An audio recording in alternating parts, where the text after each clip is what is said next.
y a beaucoup de... Les gens pleurent à l'intérieur. Les gens disent, mais Seigneur, qu'est-ce qui se passe? Les gens disent, mais Qu'est-ce qui arrive? Les gens disent, mais qu'est-ce qui arrive devant nous? Nous ne comprenons pas. Nous ne comprenons pas l'issue des choses. Où est-ce que ça va, où est-ce que ça va arriver? Qu'est-ce qui se prépare? Qu'est-ce qui va nous arriver? et les gens se posent des questions. Et ces murmures-là sont en train de provoquer la confusion. Ces murmures-là sont en train de provoquer la confusion dans l'église. Ces murmures-là sont en train de provoquer la confusion dans les églises. Et nous ne comprenons pas, mais quel est le plan de Dieu? Seigneur, mais quel est ton plan? Mais nous avons un Dieu qui parle. Amen. Amen. Amen. Nous avons un Dieu qui parle parce qu'il est la parole. Amen. Au commencement, il était la parole. La parole était avec Dieu et la parole était Dieu. Toutes choses ont été faites par elle. Et rien de ce qui a été fait a été fait sans elle. En elle, il y a la vie. Cette vie est la lumière qui éclaire tous les hommes. Est-ce que vous comprenez? Amen. Cette vie qui est dans la parole, elle éclaire tout le monde. Elle éclaire tout le monde. Donc quand quelqu'un a la parole de Dieu, il sera éclairé. Il ne sera pas confus. Si il a la parole de Dieu. Il ne pourra pas dire, mais Seigneur, mais qu'est-ce que tu dis? Parce qu'il connaît la parole, il a entendu la parole de Dieu. Quel que soit ce qui va se dresser devant lui, quel que soit ce qui va arriver, mais il connaît Dieu par sa parole. Dieu veut que son peuple, son église, le connaisse que par sa parole.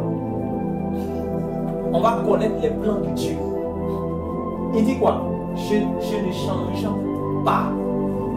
Amen. Je ne change pas.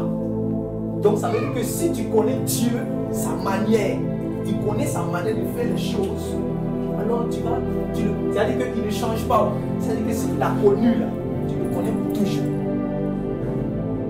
Parce qu'il ne change pas.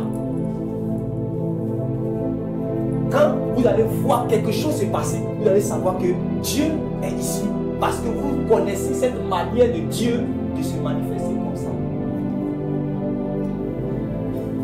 Quand vous allez voir si c'est un aspect de compassion ou d'amour ou de feu, vous allez distinguer que ça, c'est Dieu qui est ici. Parce que vous le connaissez. Il veut un peuple qui le connaît. Il veut un peuple qui a le discernement de sa présence, de son action, de son intervention. Il veut un peuple qui a le discernement. Il ne veut pas un peuple qui est crédule, qui ne sait rien, qui se pose des questions, qui est consterné, qui est dans le tumulte, qui se demande mais qu'est-ce qui va arriver, mais qu'est-ce qui va arriver, mais qu'est-ce qui va arriver, qu'est-ce qui va arriver. Tout le monde est dans le doute. Vous savez que je vous avais expliqué ici que j'avais eu une vision 2015, je ne trompe pas. Et je vous ai dit que la vision concernait la Côte d'Ivoire. Et dans cette vision, avant qu'on allait arriver sur la nation, Dieu a parlé d'abord, Dieu m'a montré d'abord la vision concernant l'Église. Je ne comprenais pas pourquoi. Parce que quand tu regardes la vision, c'est comme si c'est deux choses qui ne vont pas ensemble. Mais pourtant, ce sont des choses qui vont ensemble par rapport à la vision. Parce que quand Dieu dit à Abraham que moi, mon Dieu, je ne fais rien sans avoir, je ne peux pas te cacher quelque chose. Je te révèle ce que je dois faire. Je vais aller détruire Sodome et Gomorrhe, mais mon Dieu, je te dis Abraham, avant d'aller détruire, pour que quand ça se passe, tu puisses me donner gloire, tu puisses savoir que cette destruction-là vient de moi. C'est pour cela que je me suis révélé à toi, Abraham, pour que quand je vais aller détruire, toi tu puisses dire que c'est moi qui j'ai détruit là-bas.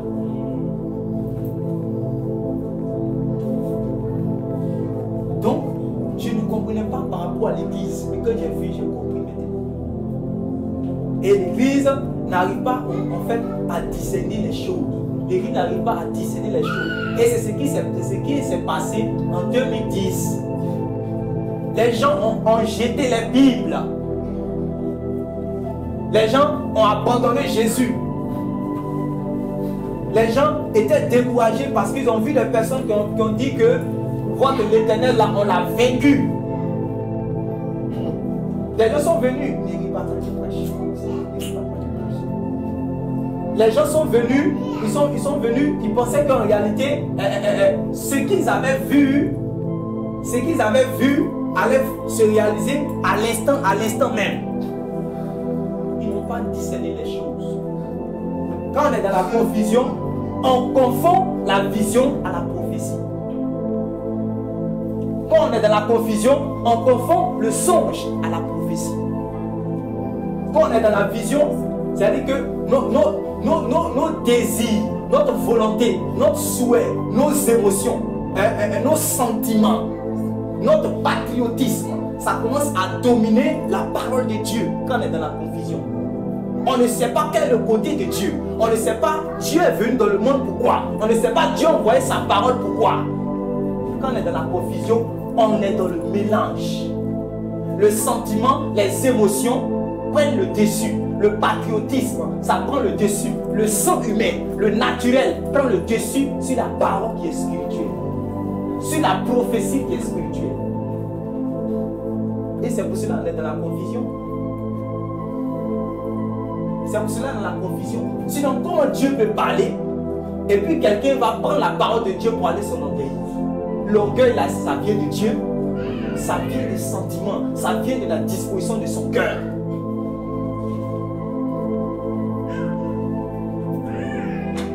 Je ne comprenais pas pourquoi. Dans la vision, que lorsque j'étais là, eux, ils ont interrogé, ils ont interviewé cette personne religieuse là qui était assise sur le canapé, qui on lui a demandé par rapport à cette situation, mais où est la solution?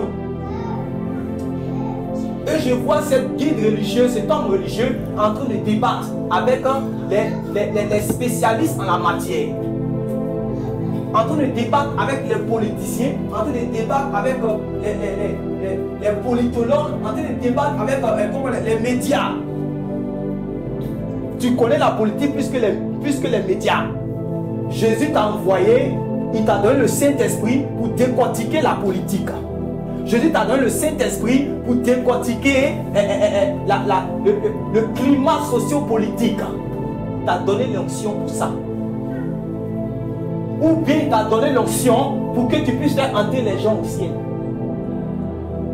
Mais je le vois en train de décortiquer, de décortiquer. Mais là n'était pas la question. Donc j'étais là à côté de lui, je lui demande, mais attends, c'est le temps où on t'a donné l'occasion pour parler à la nation. Parce que la nation qui est là ne connaît pas Dieu. La nation qui est là ne connaît pas le Fils de Dieu. La nation qui est là ne connaît pas le Seigneur Jésus. La nation qui est là est dans la distraction. Regardez ce qui se passe dans ces temps-là. Quand l'arrivée le 31 décembre, les gens disent que demain ils vont aller au paradis. Ils connaissent Dieu. Ils disent que quand ils vont aller au paradis, ils vont aller boire les biens là-bas. Quand ils vont aller au paradis, ils vont aller manger des porcs au fou là-bas. Quand ils vont aller au paradis, ils vont fermer la porte pour certaines d'autres, ils vont ouvrir pour d'autres personnes. Est-ce qu'ils connaissent Dieu?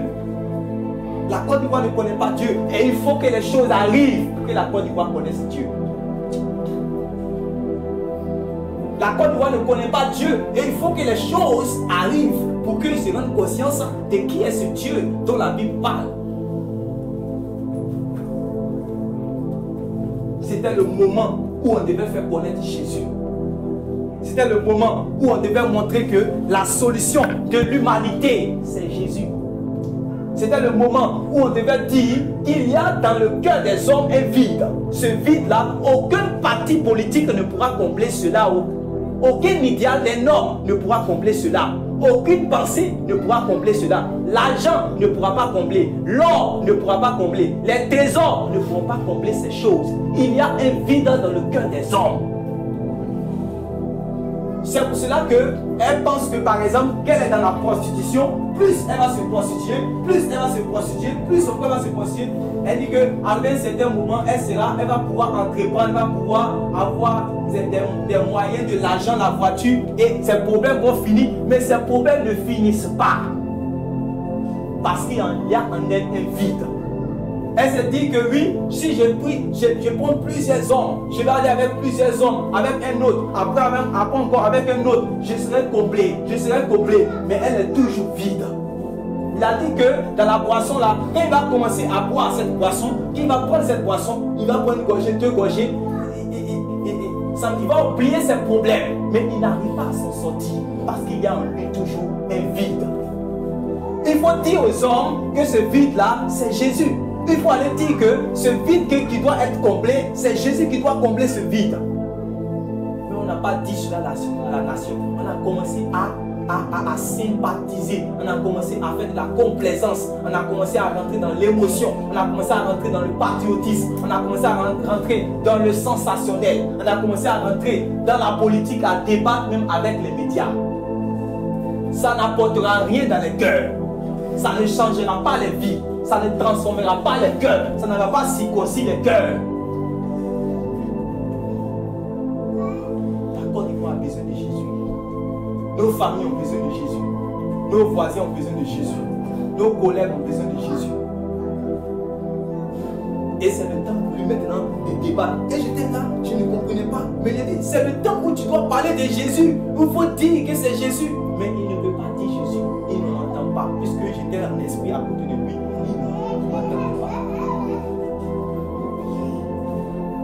Un jour, Jésus, pendant son ministère, pendant qu'il était en train de faire son ministère, les gens sont venus. On dit qu'il voulait le tendre un piège. C'était des hommes pieux, c'est-à-dire les pharisiens de son corps, qui voulaient le tendre un piège. Donc ils l'ont pris. Et puis ils ont emmené une pièce. Ils lui ont posé une question. Il dit que toi, Jésus, nous savons que toi, tu es un véritable docteur, parce que quand tu prêches, tu ne regardes pas le visage de quelqu'un. Tu ne regardes pas sa position sociale pour pouvoir prêcher. Parce que nous, quand nous on prêche, nous là, on regarde la position sociale, mais toi, tu es un docteur véritablement venu de Dieu, parce que tu ne regardes pas quelqu'un pour dire, lui, comme je l'ai bien joli, je vais lui prêcher de cette manière. Comme il a l'argent, je vais lui prêcher de cette manière. Non, toi, tu n'es pas comme ça. Toi, tu prêches véritablement. Mais il lui disait cela pour lui tendre un piège. Il dit, bon, ok, on va te poser une question. Doit-on payer le tribut, on doit payer l'impôt à César, ou bien on ne doit pas le faire? Pourquoi ils ont posé cette question? Parce qu'en ce moment, le peuple d'Israël est sous la domination des Romains. Amen.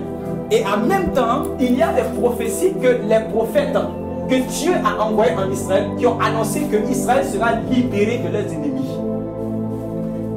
Donc, vous savez pourquoi on appelait au temps de Jésus les gens qui étaient là, les publicains, on les appelait les pécheurs. On appelait les publicains les pécheurs parce qu'en réalité, quand ils travaillent, ce qu'ils gagnent, ils sont donné ça où? Ils sont donné ça au royaume de, comment on appelle ça, de Rome. Les impôts qu'ils prenaient, tout et tout là, c'était par rapport à la domination de Rome. C'est comme aujourd'hui, on voit comme des chefs d'État africains qui travaillent, mais qui travaillent pour spolier le peuple, pour donner la richesse aux Occidentaux. C'est comme ça, il n'y a rien de nouveau sous le soleil. C'est pour cela que, en ce temps-là, il y avait la domination de l'Empire romain sur le peuple juif. Or, les prophètes avaient déjà annoncé que lorsque le Christ viendrait, il va venir pour délivrer le peuple d'Israël de leurs ennemis. Mais quel est ce Christ qui arrive et au lieu de nous délivrer, de nous délivrer de nos oppresseurs, de nous délivrer de nos ennemis, il continue chaque fois à parler, non, il doit mourir, le Fils de l'homme, il doit aller 3 jours dans la tombe. Alors que nous avons besoin de là maintenant la délivrance.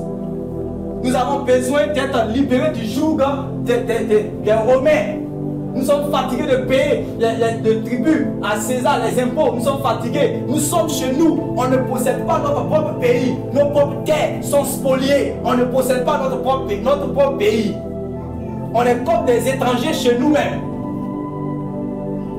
Vous savez qu'il y a bon, quand le prophète Habakkuk, quand il a dit que si la prophétie tarde, attends-la, c'était ses plaintes. Dieu lui dit que calme-toi. Je vais te montrer que tu es la venue de voir. Il dit, je vais attendre la prophétie. Quand il a venue de voir le temps où Dieu va décider, où Dieu a déjà calé, où il va rendre des comptes aux nations, à tous les chefs, à tous les dirigeants du monde, à tous les gouverneurs. Quand il a vu le temps qui a été marqué par Dieu, où il va rentrer en jugement avec ceux-là, il a dit, si la prophétie tarde, je vais attendre. Parce qu'en tant que juif, quand il voit le peuple spolié, ça lui fait mal. En tant que juif, quand les prophètes voyaient aussi la domination des ennemis du peuple de Dieu, quand ils voyaient les promesses normalement qui sont rattachées aux enfants d'Israël, mais ils ne possèdent pas ces promesses, son cœur pleure. Il se demande, mais Seigneur, où es-tu? Et le peuple est consterné, il y a les murmures, les gens crient, mais où es-tu Seigneur? Où est ta délivrance? Le Seigneur dit, laisse-moi te montrer une vision. Parce que j'ai fait chaque chose en son temps. Le Seigneur ouvre ses yeux. Il commence à voir le jour qu'on appelle le jour de l'Éternel, où Dieu va décider, où Dieu a arrêté, selon son plan, selon son conseil, selon son décret, où il va entrer en jugement contre tous les gouverneurs de ce monde, tous les royaumes de ce monde, tout ce qui est établi en principauté, tout ce qui est établi en domination, tout ce qui est établi en chef dans le monde entier, sur les nations. Il va entrer à partir de Jérusalem en jugement contre toute la terre et tous les habitants de la terre. Il y a un jour que Dieu a fixé. Il a dit, si la prophétie tarde, attends-la, car elle s'accomplira certainement. Mais quand nous lisons la Bible, nous nous approprions de cette prophétie. Pourtant, en réalité, dans le contexte, ça ne nous concerne pas. Ça parle de la prophétie. Parce qu'il y a une différence entre la prophétie et les prophéties. Je vais en venir tout à l'heure. Il y a une différence entre la prophétie et les prophéties. La prophétie, c'est elle qui est en prééminence. La prophétie, c'est elle qui est au-dessus. La prophétie, c'est la volonté en fait de Dieu. Et tous les enfants de Dieu, tous les croyants savaient cela. Vous comprenez que les enfants d'Israël étaient dans cette domination. Alors ils vont poser la question maintenant à Jésus, le prétendu, lui qu'on dit que c'est lui qui est le libérateur. Doit-on payer les pots à ceux-là, ceux qui nous dominent là? Hein? Doit-on payer les pots à ceux qui nous dominent? Ces gens qui sont venus spolier nos terres. Ils sont venus, nous sommes esclaves. C'est eux qui ont tous les supermarchés d'ici. Tous les champs, c'est eux qui ont ça. C'est eux qui ont tous les terrains. C'est eux qui ont tous les contrats. C'est eux qui ont tout et ils possèdent tout. Mais notre Dieu, on écrit, on dit que c'est toi qui es le Dieu de l'or et de l'argent. Mais où es-tu? Donc ils vont poser des questions. On dit pour piéger Jésus. Et alors, on va voir maintenant le sage parler. Alléluia. Amen. Il dit, mais la pièce qui est dans votre main là, envoyez-la moi. Ils ont envoyé la pièce, puis il dit que quand vous regardez la pièce, il y a quoi dessus? Il y a quelle effigie dessus? Il y a quel signe dessus? Il dit, mais quand on regarde, c'est César. Il dit, ok. Alors, donnez à César ce qui est à César et à Dieu ce qui est à Dieu. Alléluia. Est-ce que les enfants de Dieu ont pris conscience de cela? Qu'il y a des choses qui sont pour Dieu, il y a des choses qui sont pour les hommes.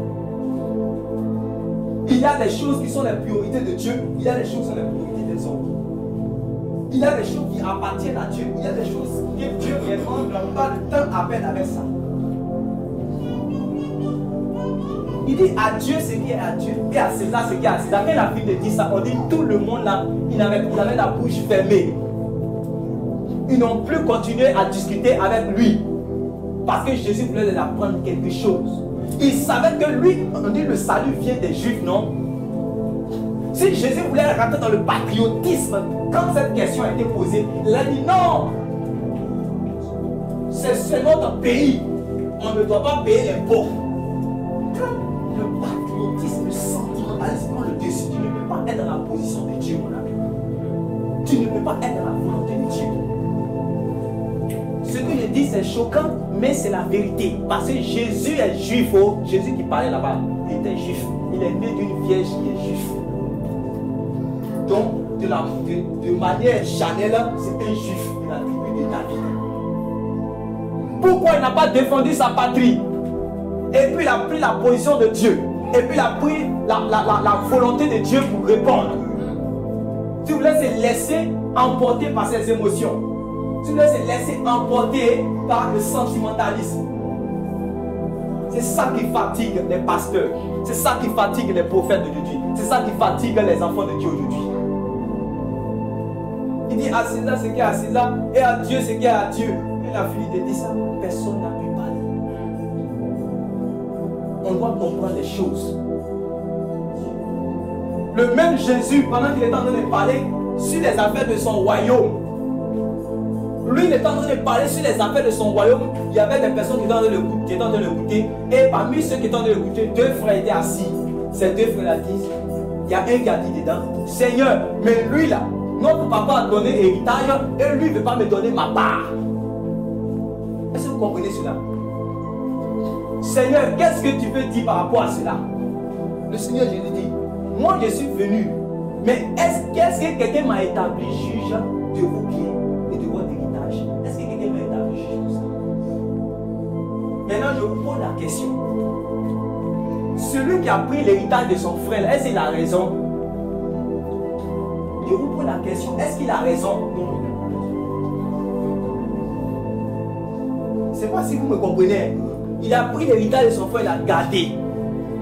Il demande maintenant à Jésus, Seigneur Jésus, il faut venir me faire chier par rapport à cela. Parce que réellement, il a pris l'héritage, ma part qu'il doit me donner, il ne me donne pas, il prend ça lui seul. Est-ce que c'est juste cela? Jésus dit que qui m'a établi juge de vos vies? Jésus voulait montrer ici en fait la priorité. Parce qu'il a entendu parler de son royaume. Il faut que vous acceptiez les deux. Dieu va vous laisser, les hommes de la terre, les hommes de la Côte d'Ivoire, expolier jusqu'à ce qu'ils soient fatigués d'expolier. Jusqu'à ce qu'ils vont demander le secours de Dieu. Les hommes, les Africains, ceux qui sont là, ils disent non, mais où est le libérateur qui va venir de l'Afrique? Et l'Afrique va se réveiller un jour. Attendez, le libérateur il va venir pour vous. C'est pour cela que plusieurs personnes sont levées en tant que des prophètes qui vont venir libérer l'Afrique. Et ils ont dit plusieurs personnes en erreur parce qu'ils sont morts en vain. Dieu va permettre des choses afin de pouvoir faire prendre conscience aux gens pour que leur cœur se tourne vers celui qui est le véritable sauveur, le véritable libérateur. Ils n'ont pas encore compris tant qu'ils continuent à consulter les crânes, tant qu'ils continuent à attraper les chapelets, tant qu'ils continuent à se prosterner devant les statuettes, tant qu'ils continuent à faire des choses qui n'ont point Dieu. Est-ce qu'ils connaissent Dieu? Ils ne connaissent pas Dieu. Dieu va permettre des choses jusqu'à ce qu'ils soient fatigués. Il a dit quoi? Venez à moi, vous tous qui êtes fatigués et chargés, et je vous donnerai du repos. C'est-à-dire qu'il va laisser les choses fatiguer les gens. Il va laisser les choses qui vont spolier les gens. Il va laisser les choses qui vont phagocyter les cœurs. Il va laisser les choses qui vont écraser les gens. Il va laisser les choses qui vont fatiguer. Comme c'était au temps de Moïse, au temps d'Égypte. Il avait dit à Abraham que dans 430 après je viendrai et je vais délivrer ce peuple-là. Mais vous avez vu qu'avant qu'il ne vienne, quand Joseph est mort, il y a un autre pharaon qui est venu et il a commencé à martyriser, à maltraiter les enfants de Dieu, oui ou non? Jusqu'à ce qu'il a commencé à les maltraiter, leur cœur, à partir de leur cœur, ils ont commencé à crier jusqu'à ce que ça monte dans le ciel. Et quand leur cœur a commencé à crier jusqu'à ce que ça monte dans le ciel, c'est là que Dieu a entendu pour se lever afin de leur faire justice. Parce que c'était le moment où Dieu devait intervenir. Parce que c'était le moment où eux ils ont fait appel à Dieu. Ils savaient que ni leur agent, ni aucun homme ne pouvait les délivrer. Mais seul Dieu pouvait les délivrer. Et c'est ce que ce cœur-là disait à Dieu quand il criait. C'est ça qui va pousser Dieu à aller se révéler maintenant à Moïse. Église, nous devons chercher à combattre le bon combat. Il y a beaucoup de combats dans le monde. Mais la Bible nous dit qu'il y a ce qu'on appelle le bon combat. C'est ça que nous sommes appelés à combattre. Demandez à Moïse, quand nous sommes en Égypte actuellement. Demandez à Moïse, quand il a vu deux de ses frères, ils ont commencé à se battre. Son sang, il a commencé du côté humain, ça a commencé à parler. Il a vu, il voulait se défendre. Il dit non, comment vous qui êtes des frères, vous voulez faire ceci, vous êtes en train de vous battre. Il voulait agir et dans ça, quand l'autre s'est opposé, Moïse a fait quoi? Il l'a tué. Parce que Moïse est rentré dans la chair. Dans la chair, vous n'allez pas être dans la volonté de Dieu. Dans la chair, vous allez faire ce qui déplaît à Dieu. Dans la chair, c'est-à-dire que le patriotisme, le sentimentalisme, la chair a pris le dessus par rapport à l'onction qui était sur sa vie, au choix de Dieu qui était sur sa vie. Oui, Moïse était suscité depuis sa naissance pour être le libérateur. Mais est-ce que c'était de cette manière qu'il devait libérer son peuple en tuant un homme? Parce qu'il n'avait pas compris la volonté de Dieu. Il s'est laissé conduire par la chair et il allait tuer un homme. Qui a dit que Dieu veut t'utiliser pour libérer le peuple d'Israël en tuant un homme? Il allait dire que je vais t'envoyer à l'école pour que tu connaisses ma manière d'agir. Alors, 40 ans encore, quand tu vas apprendre comment qui je suis, alors maintenant je vais t'utiliser, tu vas savoir comment gérer, tu vas savoir comment être le libérateur. Discernons les choses, parce que nous sommes à un temps où nous allons entendre beaucoup de choses. Jésus a dit que je n'ai pas été envoyé. Je ne suis pas venu réellement pour venir vous partager vos biens ici, pour vous partager vos biens. Moi, je suis venu pour vous parler de mon royaume là. Depuis là, vous n'entendez pas. C'est pour vous, votre héritage là, c'est ça qui compte. Moi, mon héritage que je vais vous donner, ça ne sort pas. Donc, il faut bouffer son argent. Ce que ça parle, il faut bouffer. Parce qu'il s'attache à ça. Moi, ils sont en train de lui parler de mon royaume. Lui, c'est de l'héritage que je viens lui donner. Lui, plus il est en train de se battre par rapport à son héritage. Il faut bien bouffer son héritage. Jusqu'à ce qu'il voit qu'il n'est plus rien sur la terre pour chercher quelque chose ailleurs.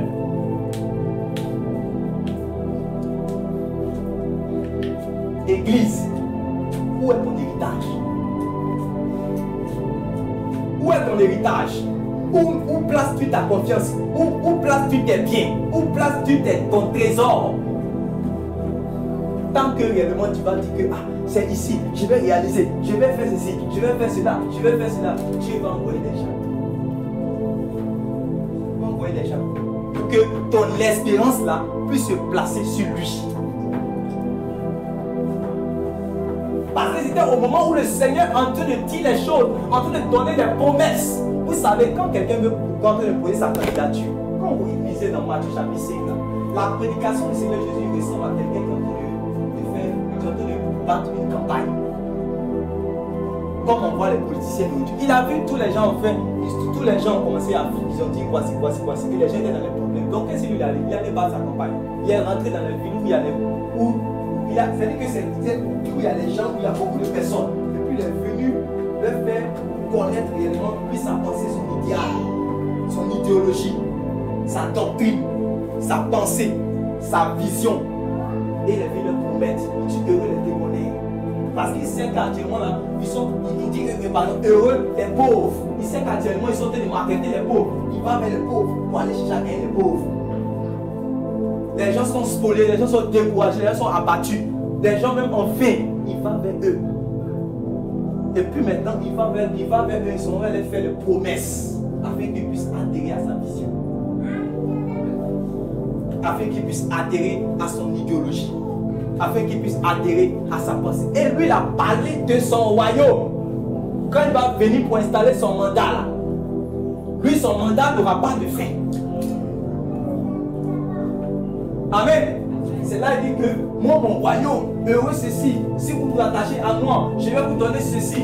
Et il a commencé à promettre, afin de donner de l'espérance. C'est-à-dire que dans le cœur de ceux qui vont croire en lui, qui vont s'attacher à lui, il va mettre en lui l'espérance et ils vont s'attacher à lui. Pendant qu'il a fait de parler de ça, voilà quelqu'un qui veut casser le mythe. Et il dit, non, moi et mon héritage, mon frère doit partager. Il dit, hey, je ne suis pas venu pour ça. ça veut dire qu'il est en train de montrer ce qui est plus important, ce qui prime, ce qui est devant, ce qu'on doit prendre cela au sérieux, en train de montrer cela. Mais est-ce que l'église sait cela? Dites aux gens que réellement, dites à l'église que Jésus arrive demain. Quelqu'un parmi elles va dire que non, attends, moi on m'a dit que je vais me marier le dimanche du prochain. Toi tu dis que Jésus-Christ va venir. Je dois finir de me marier d'abord parce qu'on a prophétisé que je vais me marier. J'ai construit la maison qui est là. Je n'ai pas encore fini de construire. Tout le monde a construit dans ma famille. Vous dites que Jésus va venir l'année prochaine. Alors que dans les calculs, c'est en 2025 que je dois finir ma maison. Qui va me respecter s'il n'est pas encore fini de construire ma maison? Donc Jésus, il faut décaler aller là-bas. Voilà. Voilà ce qui est dans l'église. Voilà ce qui est dans l'église. Il faut que nous comprenions la volonté de Dieu. Il faut que nous connaissions la volonté de Dieu. Il faut que nous ayons l'esprit des fils d'Issachar qui étaient dans l'ancienne alliance. On dit qu'en réalité, ils avaient l'intelligence de savoir ce que Dieu doit faire. Ils discernaient qu'est-ce que Dieu doit faire en ce temps. Ils discernaient cela parce qu'ils connaissaient réellement comment Dieu agit. Il faut que nous ayons cette intelligence. Il faut que nous ayons cette intelligence. C'est ça qui va faire que lorsque Dieu va susciter un prophète ou Dieu va enlever une prophétie, il dit voici Côte d'Ivoire ou bien voici Église de Côte d'Ivoire, voilà ce qui va arriver tel jour, telle heure, voilà comment ça va se faire. En ce moment, on ne va plus dire que non, mais je n'ai pas encore fini de construire. Mais non, je travaille dans ce gouvernement. Alors, si ça s'égale, qu'est-ce que je vais gagner? Non, non, non, non, non. Quand Dieu va vous dire, quittez le pays, sortez. Quand Dieu va vous dire cela, vous n'allez pas commencer à raisonner, à spéculer parce que c'est Dieu qui a parlé. Vous n'allez pas dire non que, mais je travaille ici, on doit me payer 600 000 à la fin du mois. Vous dites qu'on n'a qu'à sortir. Tu vas commencer à combattre la prophétie. Le jour que Dieu a suscité Agabus à Jérusalem pour aller dire que la famine va arriver, quand Agabus est venu, il est venu dire qu'il a préparé-vous parce que la famine va arriver. Si quelqu'un vient et t'a dit non, mais Agabus, tu dis la famine va arriver, tu dis la famine va arriver, mais nous devons réellement réaliser telle chose, nous devons nous marier. Comment est-ce que tu dis que la famine va arriver? Et aujourd'hui, les gens vont commencer, s'ils ne connaissent pas la volonté de Dieu, ils vont combattre Dieu. Ils vont dire même il n'y aura rien, alors que Dieu a dit que par exemple il y aura quelque chose. Ils vont dire que rien ne se passera parce que quoi? Sont les intérêts à garder. Mais quand toi là, toute ta richesse en Dieu, Dieu et tu comptes sur Dieu, est-ce que tu as un problème avec ça? Est-ce que tu as un problème avec ça? Mais quand toute ta richesse n'est pas focalisée sur Dieu, quand tout ton cœur n'est pas focalisé sur Dieu, quand tu n'as pas toute ta richesse sur Dieu, c'est là que quand on te dit ces choses-là, tu commences réellement, tu peux combattre, parce que je vois beaucoup de personnes réellement qui n'ont pas ce discernement-là, et s'ils ne font pas attention, si Dieu a réellement arrêté de faire des choses dans cette nation, quand Dieu va leur dire de faire telle chose, ils ne vont pas faire parce qu'ils ont des intérêts à garder, et ils vont mourir dedans. Ils vont mourir dedans.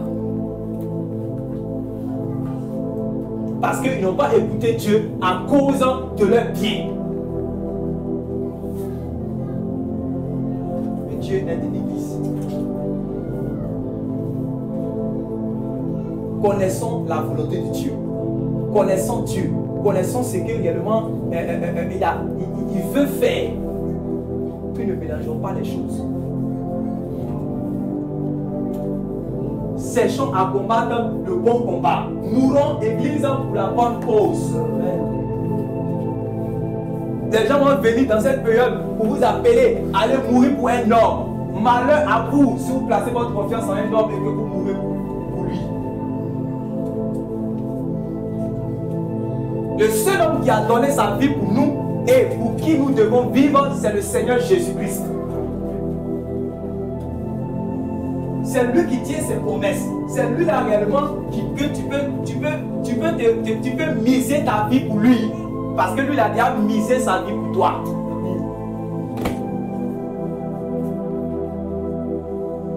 il a supporté sur lui nos souffrances. Et il dit que moi je m'appelle l'homme habitué à la douleur. Toutes vos douleurs, mettez ça sur moi parce que vous n'êtes pas habitué aux douleurs. C'est moi, je suis l'homme habitué aux douleurs. Et j'ai pris vos douleurs pour mettre sur moi. Vous avez déjà vu un homme comme ça sur la terre? C'est quelqu'un comme ça que tu peux donner ta vie pour lui. Oh. C'est quelqu'un comme ça que tu dois mourir pour lui. Église, c'est quelqu'un comme ça. C'est lui là qu'on peut mourir pour lui. C'est lui là qu'on peut, se livrer à lui. Et il tient ses promesses. Il ne dit pas une chose et puis après il ne fait pas. Amen. Il ne dit pas une chose et puis après il ne fait pas. Donc connaissons la volonté de Dieu. Connaissons la volonté de Dieu. Hein? Parce que dans ce temps où nous sommes, les gens vont sortir. Les gens vont commencer à dire des choses. Les gens vont commencer à dire des choses. Parce que il y a la loi de la nature. Dans la vie, il y a forcément des leaders derrière qui plusieurs personnes vont toujours vivre. Ils vont toujours le suivre. C'est comme ça. Ça fait partie de la vie. Mais ce n'est pas parce que c'est un leader et les gens l'ont suivi que, par exemple, s'il est mort dans une nouvelle cause, tous ceux qui l'ont suivi aussi, ça ne va pas agir sur eux. Oui ou non? On dit que réellement, quand un conducteur aveugle, quand il est en train de.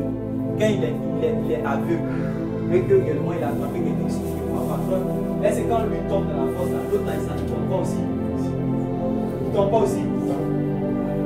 Donc il faut savoir qui tu vas suivre. Il faut savoir pour qui tu vas te battre. Il faut savoir pour qui tu as donné ta vie. Il faut savoir pour qui tu as délivré. Parce que nous sommes à un temps que réellement, si on n'a pas fait attention, les gens vont mourir, ils vont mourir de la mauvaise cause. Sinon, c'est normal que les gens vont sortir. Jésus veut la regarder que le scandale va arriver normalement. C'est normal qu'un homme va se lever et qu'il va dire que réellement, arrêtez de manger. Les gens vont arrêter de manger. Si vous dormez, levez-vous, sortez. Ils vont sortir. Ça fait partie de la vie, ça fait partie de la nature. Mais il faut que toi, mon ami, que tu entends la voix de Dieu te parler. Il faut savoir pour qui tu dois mourir. Parce qu'en réalité, le sentimentalisme, les émotions, les partis pris, les partis politiques, le patriotisme ne doit pas avoir le dessus sur la parole de Dieu. Un jour, on a attrapé les disciples des apôtres du Seigneur Jésus. On les a mis en prison. Eux, on les a chicotés, on les a empêchés même de parler de Dieu. Et puis, Dieu a donné une prophétie à un sage là-bas, un vieux qu'on appelait Gamaliel. Et Gamaliel a dit que arrêtez ça. Il a appelé tout le monde, il dit arrêtez ça. Si dans votre excès de zèle, vous risquez réellement en voulant combattre ces personnes-là, peut-être que c'est Dieu lui-même que vous allez combattre. Attendez. Est-ce que vous n'avez pas vu qu'il y a un certain Teudas qui a été suscité dans cette nation? Vous n'avez pas vu un certain Teudas, oui ou non? Ils ont dit, oui, on a vu Teudas. Il dit, ah, vous avez vu tous ceux qui étaient derrière lui. Est-ce que vous savez, vous là, est-ce que quand vous lisez ce passage, vous savez qui était Teudas? Hein? Est-ce que vous savez qui était Teudas? C'est ça, il vous dit qu'il faut comprendre. Il y a beaucoup de choses, il y a beaucoup de paramètres. Il y a beaucoup de paramètres à savoir. Teudas, là, c'était un juif, donc il connaissait tout ce qui était écrit, comment on appelle ça, sur les enfants d'Israël. Les prophéties, il connaissait cela. Et donc, comme les Romains sont venus, ils sont dominants, ils sont en train de dominer les enfants d'Israël, ils sont en train de spolier les enfants d'Israël, ils sont en train de phagocyter les enfants d'Israël, ils sont en train de placer un joug sur les enfants d'Israël. Alors, il faut un libérateur. C'est tout comme ça. Amen. Il faut un libérateur. Il faut quelqu'un réellement qui va venir délivrer. Parce qu'il a déjà vu cela au temps des Maccabées. Quand il y avait la domination des Grecs, là, il y avait une révolte des Maccabées. Après, vous pouvez aller faire des recherches, vous allez voir. Les enfants d'Israël réellement, comme on appelle ça, ont défendu pour ne pas qu'on puisse détruire le temple. Jusqu'à ce que, comme on appelle ça même, le roi impie puisse entrer dans le temple pour aller faire le sacrifice de l'abomination. Ça s'est passé et ça doit revenir. Il y a eu une armée qui s'est levée parce que réellement il y avait le patriotisme. Et donc, quand les Romains encore sont venus et puis encore ils avaient la domination, le patriotisme encore a rempli le cœur. Et Judas s'élève. Judas dit, le Christ qui doit venir, le Messie, le prophète qui doit venir, c'est moi. Voilà. Donc je suis venu maintenant pour libérer. Et vous allez voir que la tête de ce César, je vais vous la couper et je vais vous donner ça. Vous allez prendre possession de votre pays. Quand on entend cela, on n'est pas content. Quand quelqu'un là, il a tout son intérêt ici, quand il cherche à vivre le mieux-être ici, quand quelqu'un cherche le bien-être ici, quand quelqu'un cherche la réussite et tout son cœur ici, là, quand on vient lui dire cela, est-ce qu'il n'est pas content? Alors plusieurs personnes vont atterrir à sa cause. Ils vont atterrir à sa vision. Ils disent, bon, ok, les autorités qui sont là, nous allons aller contre eux. Toutes les autorités, tous ceux qui sont établis ici, nous allons aller contre eux. Et nous allons les détruire tous. Et nous allons récupérer notre pays. Vive Israël, vive Israël. Vive Jérusalem, vive Jérusalem. Quand on parle comme ça, j'étais content, tout. Et il va prendre les promesses du Messie pour s'en approprier. Et les gens ont suivi. On dit qu'ils ont suivi là comme ça.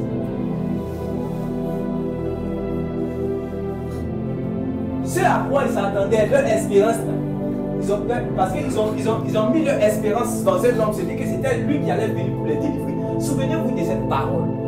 Tous ceux qui sont venus avant moi sont des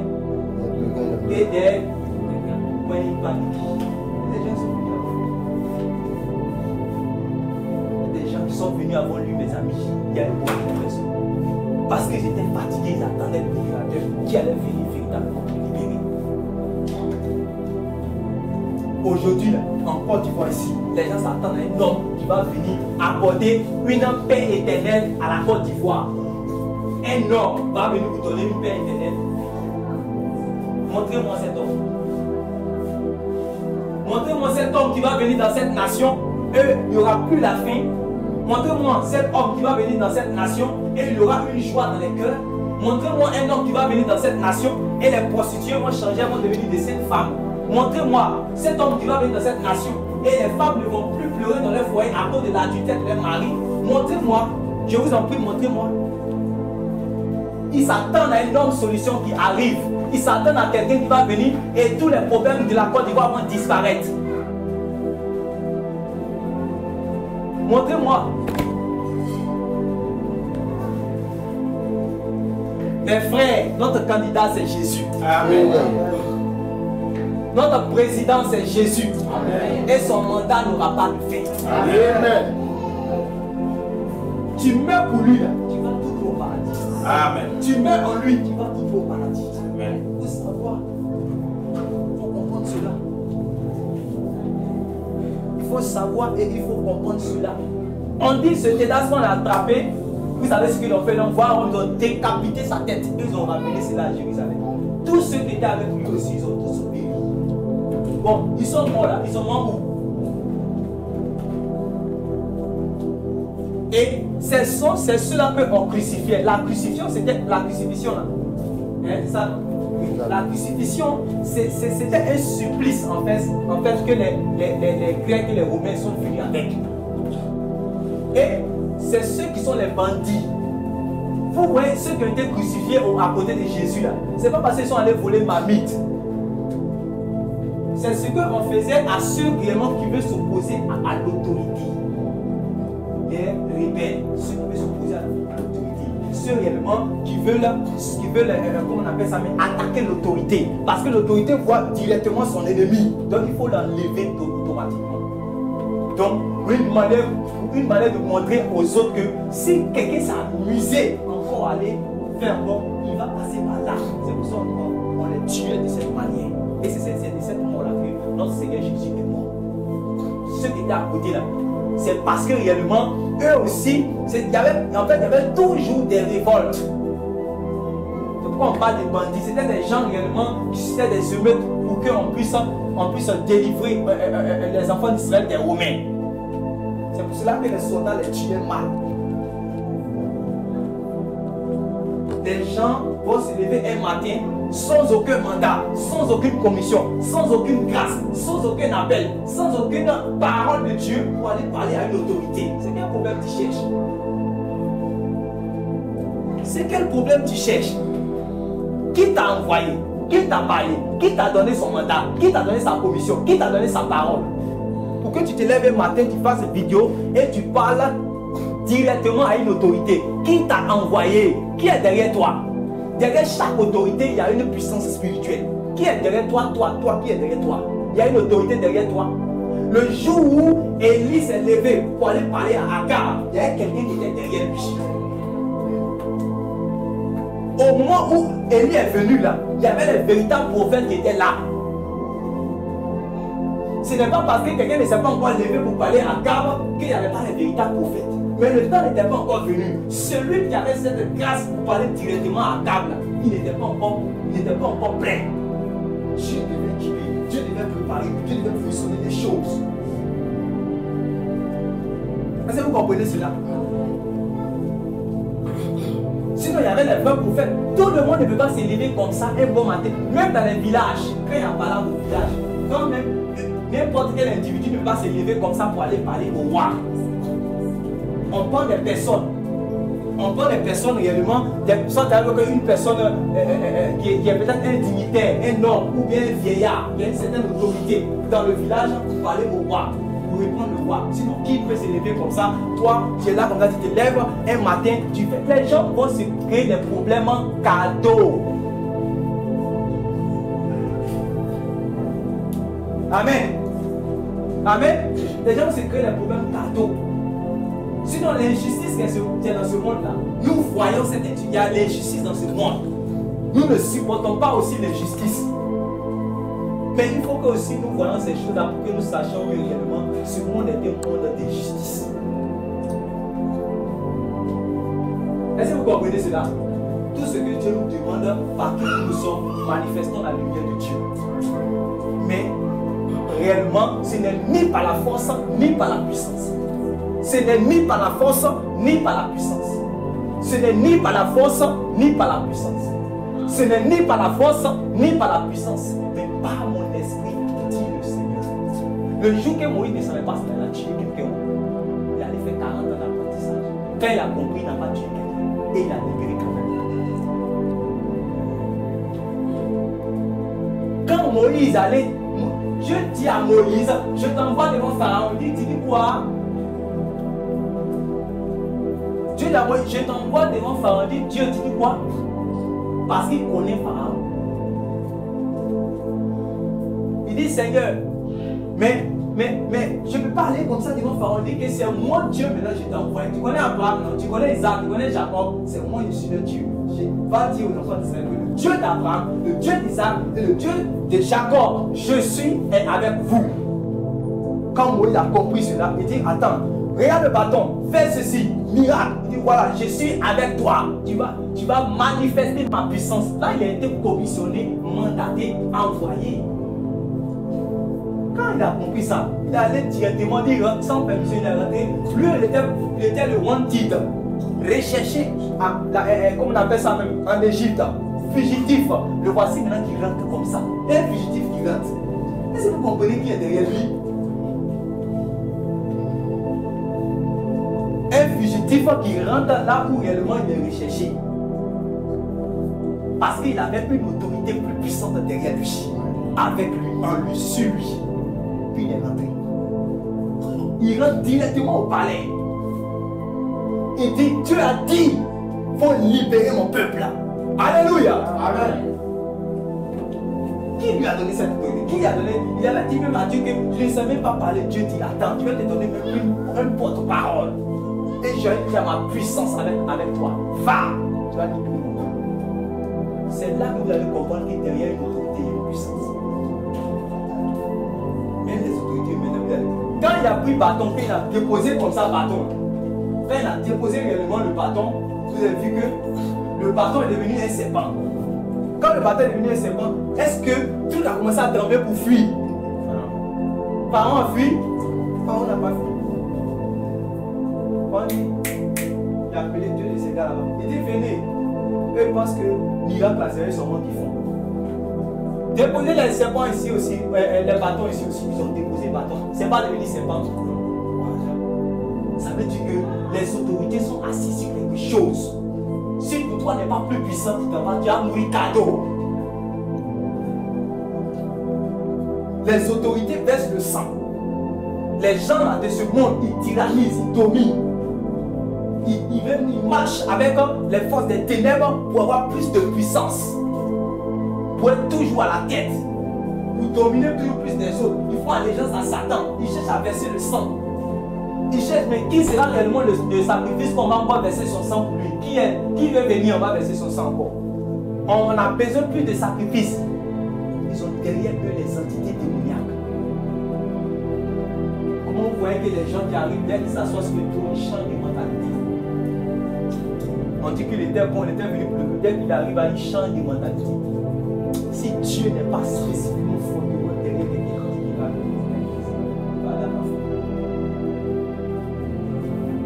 seulement que Dieu soit derrière lui. Sinon, là, le pouvoir, le trône, l'autorité qui est derrière va le changer automatiquement.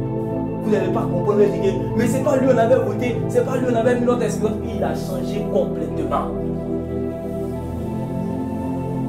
Quand on nous dit que le monde entier gît sous la puissance du palais, on n'a pas encore compris ce que ça veut dire. Le monde entier gît sous la puissance du palais. Donc n'espérez pas un monde où un homme va venir et il va régler toutes les choses. Celui qui doit le faire s'appelle Jésus. Son temps n'est pas encore arrivé. C'est à cause des injustices dans le monde que nous sommes appelés la lumière du monde. Afin que là où on maltraite les gens, nous puissions aller vers ceux qu'on maltraite et leur donner de l'espoir. Que c'est Jésus qui peut vous sauver. Est-ce que vous comprenez cela?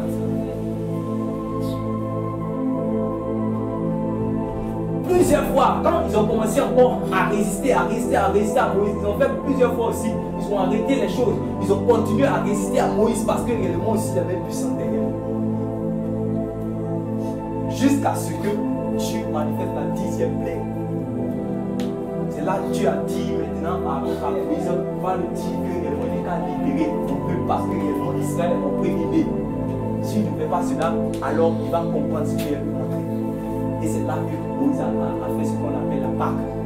Il a demandé aux enfants d'Israël de mettre le sang. Et il y a eu la vengeance dans la mort passée. Et là, Pharaon a capitulé.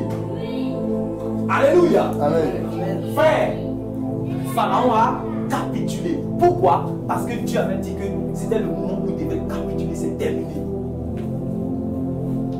Quand Dieu aura décidé d'enlever une autorité dans cette nation, il va l'enlever sans le secours d'aucun homme. Sans que les hommes même fassent des efforts de quoi. On a vu des années ici, des hommes sont levés, quand ils ont parlé, sortez, tout le monde est sorti. Mais quand vous voyez ces jours, vous voyez seulement de la faute de l'homme, vous ne savez pas que souvent il y a Dieu qui fait ces choses-là. Souvent il y a d'autres qui parlent et puis les gens ne sortent pas. Pourquoi quand d'autres parlent et puis tout le pays est sorti, tout le pays sort. Pourquoi quand d'autres parlent, au Burkina Faso, quand ils parlent, tout le pays est sorti, eux ils ont dégagé l'autorité militaire. Parce que c'était le moyen par lequel Dieu devait nous libérer ce pays.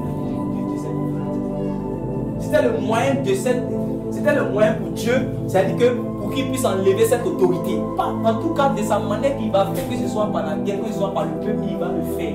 Que ce soit par la mort, il va le faire. Parce que personne n'est éternel ici, c'est Dieu qui place et c'est Dieu qui enlève. Est-ce que l'Église a compris cela? Est-ce que l'Église est consciente de cela?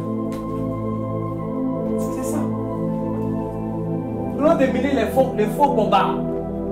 On dit non, vous qui ne parlez pas, vous qui êtes des prophètes qui ne parlez pas de cela, alors vous êtes des poltrons, vous êtes des peureux et des lâches.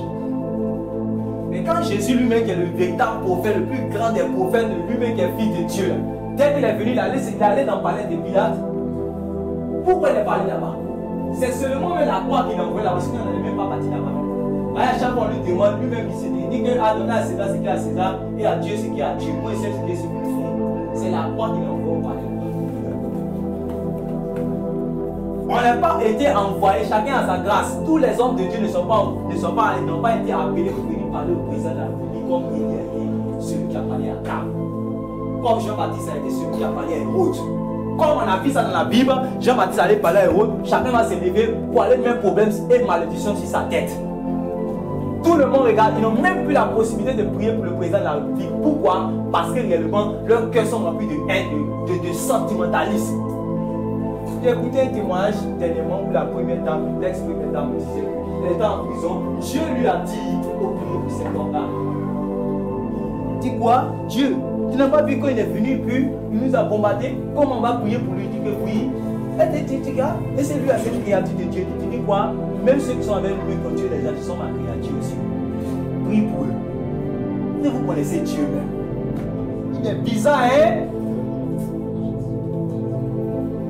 Côte d'Ivoire, est-ce que tu connais ton Dieu? Est-ce que tu connais Dieu? Est-ce que tu connais Dieu? Il n'est pas ivoirien. Oublie ça. Là-bas, Dieu n'est pas pété. Yamien. Dieu n'est pas un baoulé. Dieu est Dieu. Amen. Alléluia. Amen. Dieu est Dieu. Il faut le connaître pour l'instant. S'il a dit que c'est comme ça, il est mauvais, moi j'avais plus là-bas. S'il a dit, je m'arrête ici, arrête-toi ici. S'il a dit, c'est ce qu'il veut, accepte. C'est ça, Dieu même.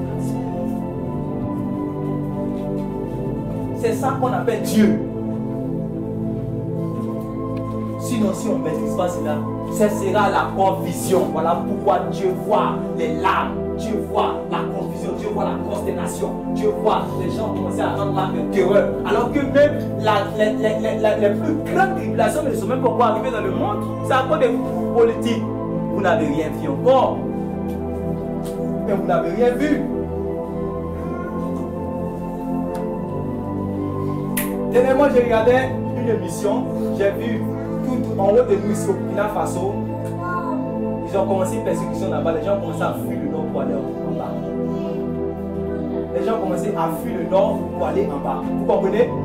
Et nous savons que Burkina Faso sont en haut de nous seulement. C'est-à-dire que c'est tout pour là. Avant c'était au Nigeria, maintenant c'est au Burkina Faso Mali. Et actuellement, nous sommes en train de parler de guerre, souvent on met des tenues religieuses. Vous savez, les démons là, ils aiment ça. Ils aiment quand les gens regardent des paroles, ils pensent à tout le temps pour travailler. Vous ne savez pas ça?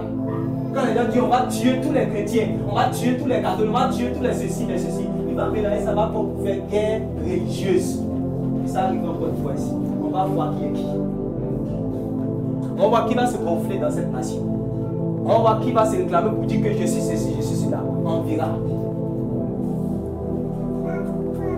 On va voir maintenant s'il y aura plus les chrétiens ici. On verra. Les chrétiens qu'on ne les a pas préparés pour ça, là, on verra où. On m'envoie les messages, homme de Dieu, mais le Donald Trump, c'est le président que Dieu avait envoyé. Mais quand, comment on appelle ça? Quand il est venu, il a travaillé pour Dieu. Il dit oui, il a travaillé. Quand il est venu, il a confessé que Jésus est Seigneur. Il dit oui, il a confessé. Mais homme de Dieu, il est en train de perdre. Il est en train de perdre. Maintenant, qui va venir? On n'a qu'à prier, il ne faut pas. Sinon, s'il n'est pas là, les chrétiens sont foutus. J'ai dit, pourquoi tu es consterné? Pourquoi tu es troublé? Laisse Dieu gérer. Amen. Amen. Laisse Dieu va gérer ces choses. Pourquoi est-ce que tu es troublé? Donc, tu penses que Donald Trump, il est éternel? Aux États-Unis, on fait 2 ans de mandat seulement. C'est-à-dire que même s'il a eu 5 ans après, mais c'est terminé avant de la vie. Il faut te préparer pour après la petite phase du fleuve pour faire. Église, on est dans la misère. Parce qu'on ne connaît pas la volonté de Dieu.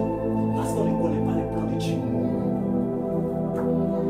Non, on n'a qu'à prier. On va prier. Si quitte là, le nouvel ordre mondial va venir. Mais il faut que le nouvel ordre mondial arrive.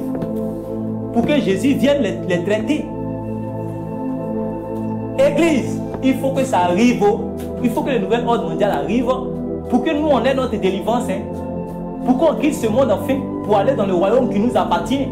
Parce que notre royaume n'est pas de ce monde.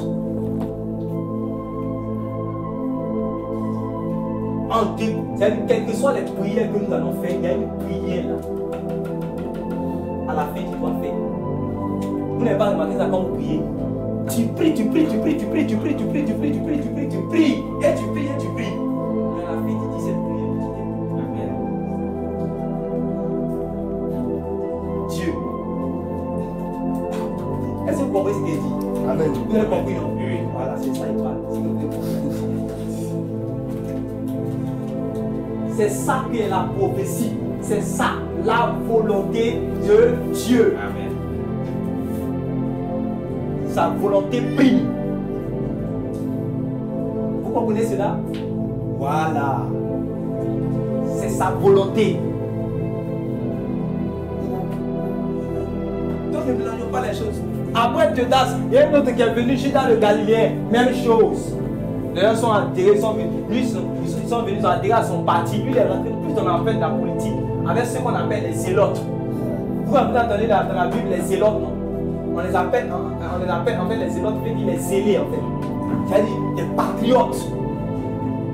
Voilà, nous sommes là des patriotes, le sang de notre nation pour de notre père. On doit se battre pour notre héritage.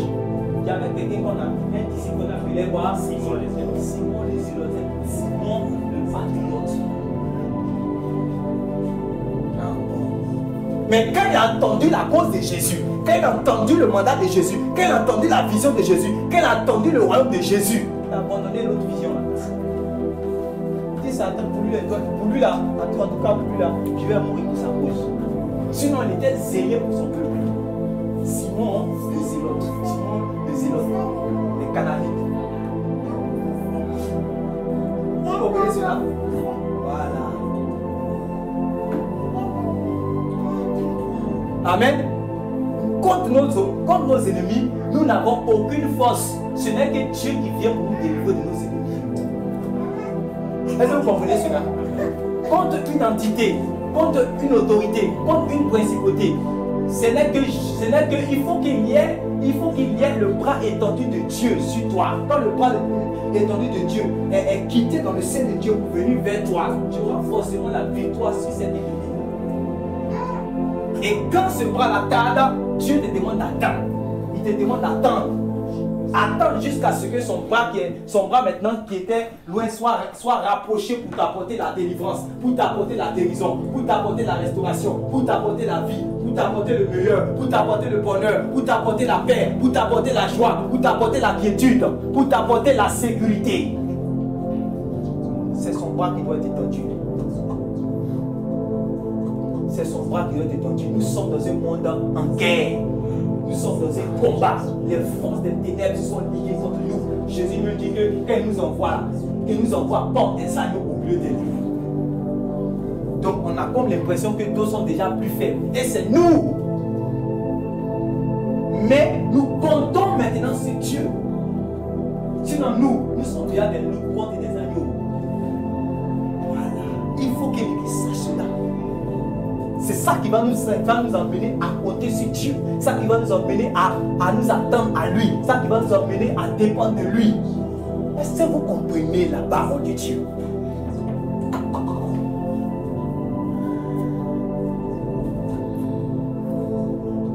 Ne mélangeons pas les choses. Amen. Ne mélangeons pas les choses. Il faut qu'on puisse connaître la volonté de Dieu. Il n'y aura pas un homme qui va... Regardez, lorsqu'il y aura un homme qui va solutionner tous les problèmes de la terre, ça sera le Fils de Jésus. S'il est venu, en tout cas, il y a eu un homme qui est venu avant Jésus, qui est venu pour lui pour solutionner. On dit même quand il va venir, les gens vont dire Père et Jésus.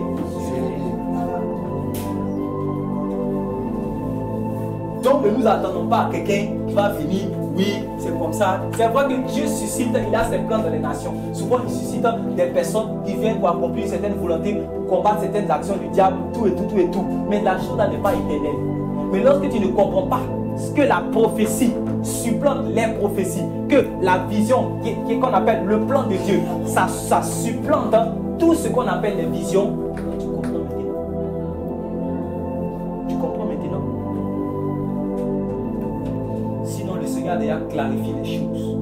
Il a dit un temps arrive où tous ceux qui ont abandonné les parents, les terres, les maisons, tout cela pour moi, je vais leur donner cela au centuple et en plus la vie éternelle. Quand il a fini de faire sa promesse, il est parti. Il est allé, selon Luc chapitre 19, pour aller faire son investiture. Il arrive. Est-ce que vous comprenez? Il arrive, il allait prendre son autorité. Il arrive, ils vont venir, ils vont faire son investiture. Amen. Il est roi, mais ne peut pas faire son investiture. Quand ils vont faire son investiture, on va prendre notre pouvoir. On va prendre ce qui nous appartient. Mais pour le moment, nous gémissons. L'apôtre Paul a dit ça. Nous gémissons. La terre gémit. La terre attend le moment où Dieu révélera les véritables enfants de Dieu et il y aura la différence entre ceux qui servent Dieu, les sacrificateurs, et ceux qui ne le sont pas. Le temps arrive.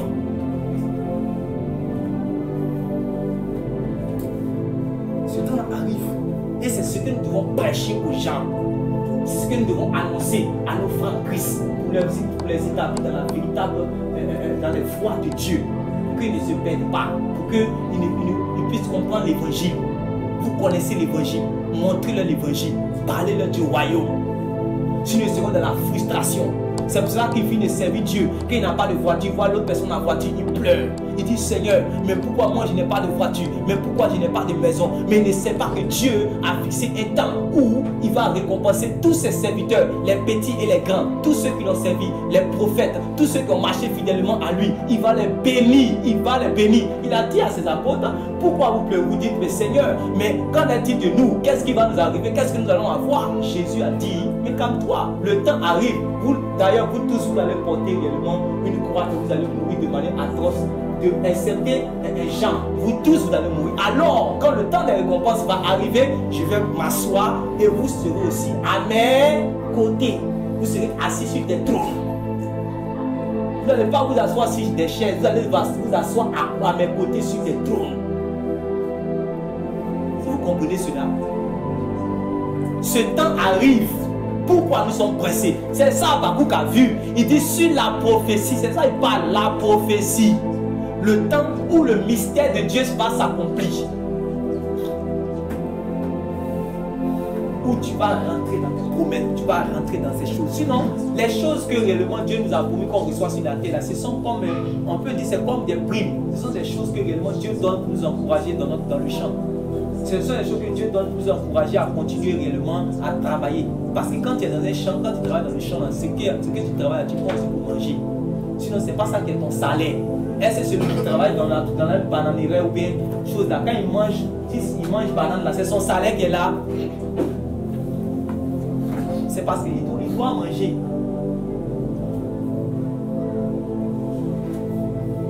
Quand elle a écrit arachide là. On va venir contrôler sa bouche. Pourquoi tu as mangé arachide dans un dedans? Elle a grillé beaucoup d'arachide, comment tu dis qu'il ne faut pas manger? Et ça, les démons qui viennent dire qu'il ne faut pas les serviteurs de Dieu réellement pour avoir quelque chose dans l'église. Changeons.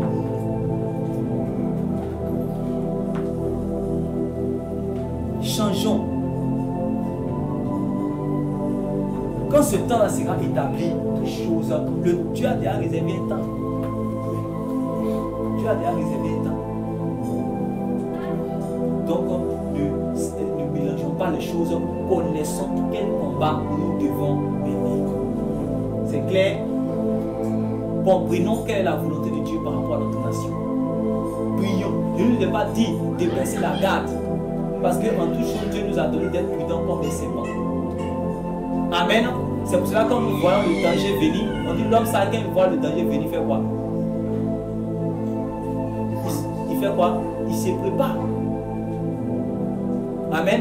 Il n'est pas là comme ça, il voit, non, il se prépare. Donc, vous êtes là, vous avez entendu des choses, on ne va pas dire que non, tout est faux, non. Le Seigneur vous a montré des visions, mais en réalité, ne confondez pas vos visions en prophétie. C'est pour cela que quand vous-même vous faites des songes, ne prenez pas vos songes comme étant des choses, des prophéties. Par exemple, tu as vu un frère dans le songe, il est mort. Ça peut arriver que véritablement il soit mort, comme ça peut arriver qu'il n'est pas mort. Vous comprenez? Et donc, ta manière de lui parler, il faut que ça soit avec beaucoup de sagesse. tu peux venir comme ça pour dire que Dieu m'a dit que tu es mort. Est-ce que c'est la prophétie? Ou bien Dieu m'a dit que tu vas mourir. Est-ce que Dieu t'a dit qu'il va mourir? Dieu t'a montré une vision. Ou bien un songe. Ce n'est pas une prophétie. Est-ce que vous comprenez ce que c'est que la prophétie? Est-ce que c'est ce qui s'est passé matin? Vous avez dit que Dieu m'a montré. Je vois. Certains, je vois. Voilà. La prophétie, c'est parler de la part de Dieu. Quand tu t'es levé un matin, tu as parlé réellement, en tout cas par le moyen où tu devais parler, tu as parlé à la nation, dit que réellement, voilà tel jour qui va arriver dans cette nation, à telle heure, voilà tel jour, ça doit arriver là. Ça on appelle prophétie. Maintenant, il y a ce que tu as dormi, que le Seigneur t'a montré. Est-ce qu'il t'a montré les paramètres? Est-ce qu'il t'a dit à quelle heure? Ça, c'est pas prophétie. Tu viens, tu dis, voici le songe et la vision que Dieu m'a montré. Mais voilà l'erreur que l'Église commet. Il se lève à cause de la vision, dit Dieu m'a dit. Qui a dit que Dieu t'a dit? C'est pour cela que quand ça n'arrive pas, il est dans la confusion. Parce que dans ce qu'il a vu, il y a beaucoup de choses qui devaient poser des questions. Ça fait depuis 2014, 2015, j'ai vu le songe. Mais c'est monsieur d'aller lever pour venir dire à la nation que comme ça. J'ai dit seulement que, partout où je suis passé, j'ai dit seulement que voilà la vision que j'ai vue. C'est sage. Que de venir dire que Dieu m'a dit que voilà, tel, et c'est ça qui s'était passé. Et beaucoup, depuis 2010, ils s'attendaient à ce que quelque chose se passe. Maintenant, là. Et j'étais étonné. Et d'autres encore, c'est la même chose, ils veulent envoyer. C'est ça qui a fait que les gens étaient tellement découragés, ils ont pris leur Bible, ils ont déchiré. Et ils étaient tellement découragés qu'ils sont partis en Europe, ils disent c'est plus Dieu. C'est tellement découragé, dit que c'est qu'elle a fait de l'Éternel, où on nous décourage depuis 2002 jusqu'à là encore. Toujours. L'histoire de la Côte d'Ivoire, est-ce que les gens connaissent? Est-ce que les gens savent pourquoi on a envoyé? Pourquoi réellement le président qui est là? Est-ce que vous connaissez toutes les choses, les paramètres de l'histoire? Vous connaissez l'histoire de la Côte d'Ivoire? Ce n'est pas des choses simples.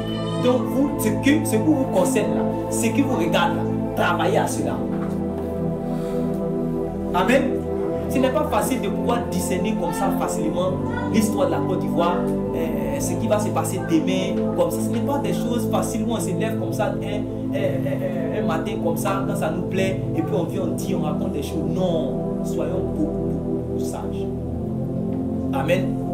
Travaillons pour l'amour de Jésus. Mourons pour l'amour de Jésus. C'est pour cela que nous sommes. Amen. Voilà. Prions pour une sincère